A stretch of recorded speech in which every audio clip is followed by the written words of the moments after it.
What's up guys, and welcome to an unusual canyon driving review. We are in a 2024 BMW X6 M competition. This is a 5,400 pound SUV with a twin turbo 4.4 liter V8, the same engine in the M3 competition and M8 competition. For 2024, it's paired with a mild 48 volt hybrid system, giving it a total output of 617 horsepower. That's actually the same output as the pre-facelift model, but this one should outperform it in a straight line by just a hair. We've got a ZF 8-speed automatic transmission with paddle shifters, very nice carbon fiber. This vehicle has a starting MSRP of $127,200. But let me read through this list of options. Velvet blue metallic exterior paint. It looks so good. It looks purple in certain lighting. $5,000 option. Taruma brown full leather. $3,500. Executive package, which gives us heated and cooled cup holders, front and rear heated seats, and front massaging seats. $3,100 option. M compound brakes with red calipers. $650. Bowers & Wilkins sound system, which is an upgrade over the standard Harman Kardon. $3,400. And I gotta say, this might be the best sounding sound system I've experienced in any car. It is absolutely incredible. The deep bass response, the meaty mid-range, and the super crisp treble is just fantastic, and I've thoroughly enjoyed it over the past week. $3,400 well spent, in my opinion, if you're already spending close to 130 grand on the base vehicle. And then we have the M Drivers package for $2,500. With destination, that brings the total retail price of this one to $146,345. So I have one very simple question. Can the BMW M division make a 5,400 pound SUV feel like a true, proper M car? I've never driven an M product that wasn't a 1M, an M2, M3, M4, etc.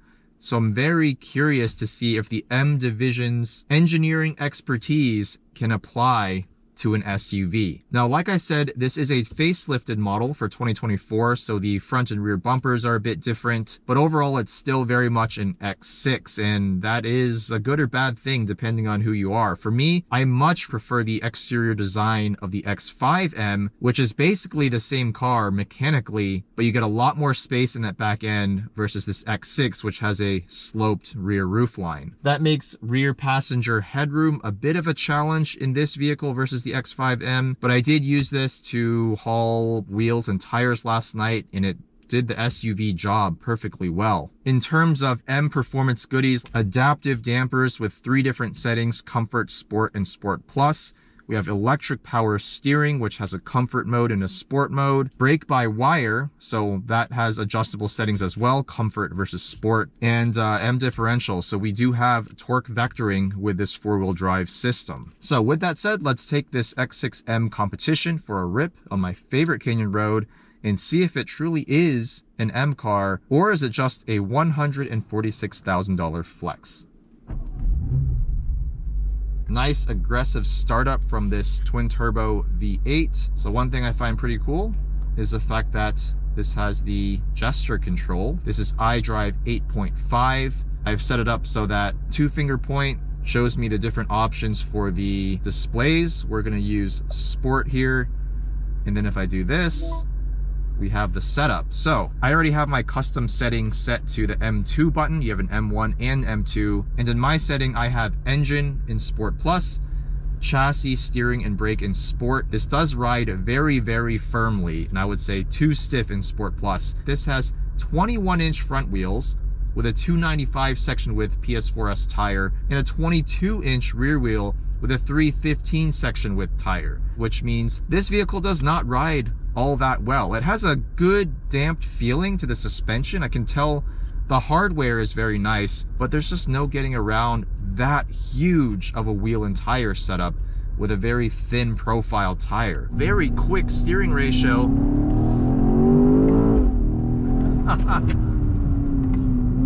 Oh my goodness. This is comical.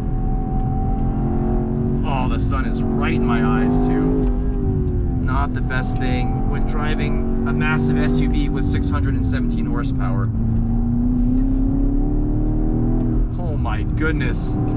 The steering's really quick, virtually no steering feel, no information coming through the steering wheel about what the front tires are doing. It is completely dead. But I will say, this steering rack is more precise than any 5,400 pound SUV has any right to be. It is shockingly good in terms of precision. The front end responds really well to what I ask of it.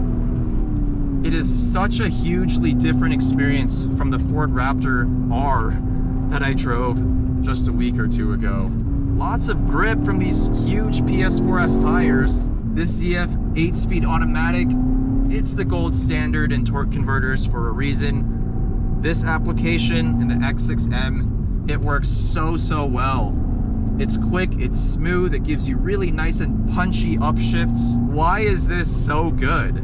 I mean, it's not an analog driving experience by any means, but the power, the sound from this V8, the torque delivery.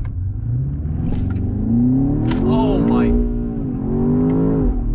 Oh, there was a little bit of a delay from the ZF 8-speed on the upshift. I pulled the paddle right before the indicated nearly 7,000 RPM red line. Oh my God. Oh, I can feel the weight of this thing, 5,400 pounds. There's no way around it, but it handles that weight shockingly well. Look at that. Not a hint of understeer in these third gear corners. And this thing lets us power out of corners with a huge amount of traction and confidence. This four-wheel drive system in four-wheel drive sport mode feels really nicely balanced between the front and rear axles. Look at that. Oh my goodness.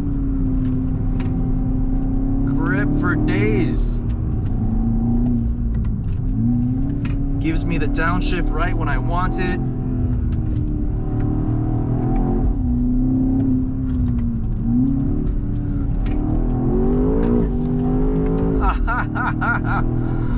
Oh yeah, four-wheel drive sport will let you do some big skids. That much is confirmed. I have one question. Why? Why does this thing exist? I cannot deny how hilariously good fun this is to drive. For this big and heavy of an SUV to perform this well, not even well in a quantitative sense. Yes, the numbers are ridiculous, 0 to 60 in a little over 3 seconds. The lateral grip is huge as well, but even just the actual driving enjoyment I get from it. BMW M Division has turned this into a hooligan of an SUV. You can get it sideways on power. That is just outrageous. Outrageous. And I love it. I love it for that. Would I buy one? Well, first of all, $146,000, are you kidding me? But it's more of a hypothetical question. Money aside, do I think this vehicle makes any sense at all? For me, no. I have no problem saying that, because if I want an actual sports car driving experience, I would buy a sports car, or I'd buy an M3 or an M5 if I needed to do my daily duty as well. And that would be a lot less money. Then I would pair that sports car or super sedan with something practical like a regular BMW X5. More space in the back, better ride quality from the smaller wheels and softer suspension, better MPG as well. This is rated at 13 miles per gallon in the city, 18 on the highway. Plenty of range. I mean, you can get 400 miles out of this easily. Just expect to pay a pretty penny every time you fill up. Leaving my own personal principles aside for a moment, the driving dynamics. Oh my goodness, this is so freaking capable. It's not just about the power and the grip, but the stopping power is immense. That said, brake-by-wire, virtually no brake feel. Same with the steering. I really just don't like these brake and steer and everything by wire. It's just not natural. They haven't yet figured out how to make these systems feel truly natural in terms of giving that feedback back to the driver. But do you really want a ton of steering feel and brake feel? in your X6M 5,400 pound SUV? I mean, I guess I don't really care. Oh my God. Oh, wow. That is a thing that you just need to experience for yourself.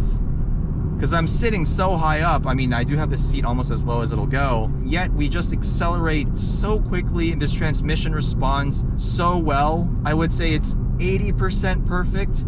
I think when you really ask a lot of it, when you're shifting close to redline, slightly better response times from this ZF 8-speed would be appreciated. I think PDK obviously does a noticeably better job, but this is very smooth around town and it's easy to just creep away from a stop sign with a level of smoothness that a PDK just won't give you. This engine is fantastic, huge torque everywhere.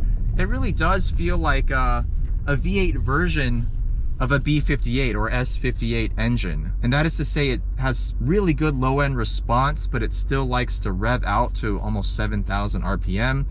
Makes a great sound. It barely feels turbocharged. The S63 V8 truly is something special, especially with this mild hybrid setup. I did not mean to make that hand gesture there.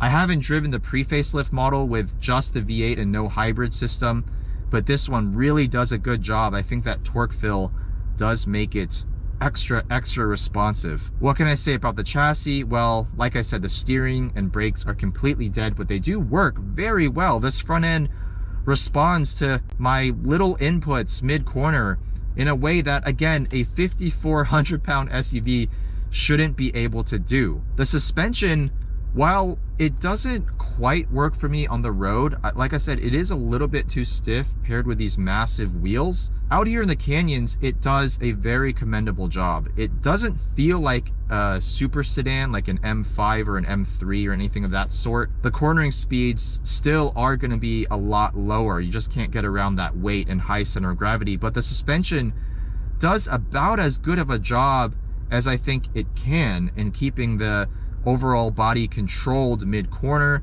It soaks up the bumps while still transmitting a lot of that information through the seat, which I really appreciate. It's not a completely numb driving experience. You do still get some feedback through this chassis, which again, the BMW M division, man, they can turn anything into a hooligan. But at $146,000, can you justify this kind of vehicle? At the end of the day, if you're the type of person who's looking at purchasing one of these, I just don't see how it wouldn't be at least a little bit of a flex. Because like I said, if you have the money, you probably have a 2-3 car garage with a driveway at minimum.